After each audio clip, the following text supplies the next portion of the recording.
In our original film, History of Motor Racing Albany, we talked about the sport as I knew it from when I came to town in 1961. Further investigations after receiving some comments from those involved back in the day led me to dig a little deeper. You may remember that there was a difference of opinion with the TT circuit and whether Bluff Street was involved. Well, they were right, but not for the TT series we were covering. It was indeed part of a later TT event in 1968. I went back to Speedway and RoadRaceHistory.com and have blatantly copied their records into a video presentation. I have tried to put everything in order, and because of time constraints, there will be times where you will need to pause the video if you wish to attempt to read the articles, which can be perused at your leisure on your computer at Speedway and RoadRacingHistory.com. Round the Houses racing commenced in Albany in 1936 and was finished by 1940. In 1957, a new 1.9 mile circuit was drawn up and racing resumed until 1964.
Whilst the car racing was happening, the motorcycles were also contesting the TT series from 1958 until 1964. In 1958, the Australian TT was conducted, interstate riders were represented, and the local riders acquitted themselves well. It was also the first occasion in Australia that a front disc brake was used on a sidecar outfit, being that of Eric Nicol.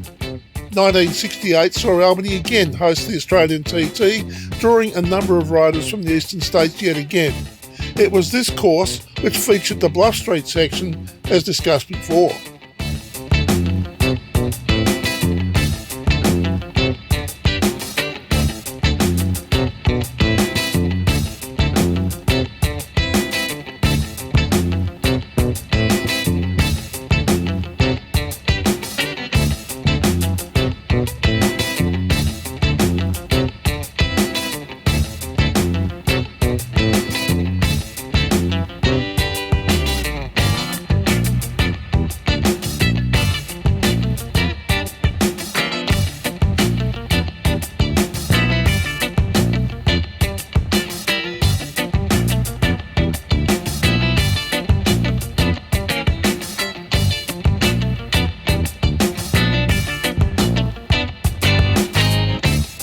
January 1974, the Albany Motorcycle Club hosted the first round of the state road racing series around the streets of Albany. The program consisted of motorcycle and sidecar racing. It then hosted the sixth round of the state road racing series on the 3rd of November in 1974. Over the next few years, the club conducted state and title rounds, as well as holding round the houses races.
Classic car racing was revived when, in around 1992, the Vintage Sports Car Club of Western Australia started to run yearly events on the streets of Albany. These events were put together by a team of volunteers from the Vintage Club, as well as a local bunch of volunteers. The Classic has been run ever since, with the exception of 2020, when the COVID pandemic stopped the world.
If you enjoyed this video, you might like to check out this video, or maybe browse this playlist. There are over 700 videos just like these on this channel. Subscribe and hit the notification bell and we'll let you know when the next video is available. If you liked this video, hit the like button, comment, and feel free to share with your friends. Thanks for watching.